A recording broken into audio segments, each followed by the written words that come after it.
ഒരുമിച്ച് ജോലി ചെയ്യുമ്പോൾ പ്രണയത്തിലായ ശേഷം ഭാര്യയും കുട്ടികളും ഉണ്ടെന്ന് കാരണം പറഞ്ഞ് ബന്ധത്തിൽ നിന്ന് പിന്മാറാൻ ശ്രമിച്ച ഡോക്ടറുടെ വീട്ടിലെത്തി കാമുകി ഡോക്ടറുടെ ഭാര്യയെ വെടിവെച്ചു.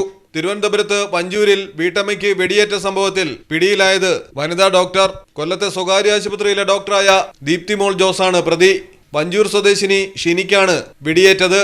ഷിനിയുടെ ഭർത്താവ് സുജിത്തുമായുള്ള പ്രണയവും പ്രണയ നൈരാശ്യവുമാണ് വെടിവയ്പിലേക്ക് എത്തിച്ചേർന്നത്. കൊല്ലത്തെ ഒരു സ്വകാര്യ ആശുപത്രിയിൽ ഇരുവരും ഒരുമിച്ച് ജോലി ചെയ്തിരുന്നു. ഇരുവരും വേറെ വിവാഹം കഴിച്ചവരുമായിരുന്നു. എന്നാൽ രണ്ടുപേരും പ്രണയത്തിലായി.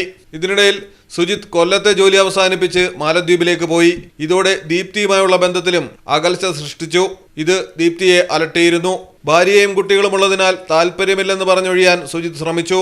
ഇതോടെ തന്നെ ചതിച്ചെന്ന ചിന്തയിലേക്ക് ദീപ്തി എത്തുകയും സുജിത്തിന്റെ കുടുംബം തകർക്കണമെന്ന ലക്ഷ്യമിടുകയും ചെയ്തു. ഇതിന്റെ ഭാഗമായാണ് കൊറിയർ നൽകാനെന്ന വ്യാജേന സുജിത്തിന്റെ വീട്ടിലെത്തി ഭാര്യയ്ക്ക് നേരെ എയർ ഗൺ ഉപയോഗിച്ച് വെടിവെച്ചത്.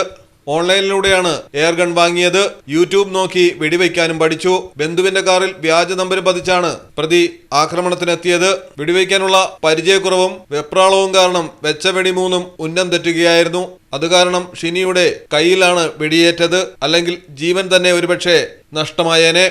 പ്രതി പോയ കാറിന്റെ CCTV ദൃശ്യങ്ങൾ കേന്ദ്രീകരിച്ച് നടത്തിയ അന്വേഷണത്തിലാണ് പോലീസ് സംഭവം കണ്ടെത്തിയതും പ്രതിയെ പിടികൂടിയതും. മലയാളം ടെലിവിഷൻ, തിരുവനന്തപുരം. ആലപ്പുഴയിലെ മണ്ണിൽ പടരും കുട്ടനാടൻ നരവാണേലും കണ്ണൂരിനെ ഉഴുതുമറിക്കും കോരിച്ചൊരിയണ മഴയായാലും വയനാട്ടിലെ കുളിർ കോരും മഞ്ഞായാലും നാട്ടിലെവിടെയാണേലും കാലാവസ്ഥ എന്താണേലും സിമെന്റ് JSW കോൺക്രീറ്റ് HD തന്നെ.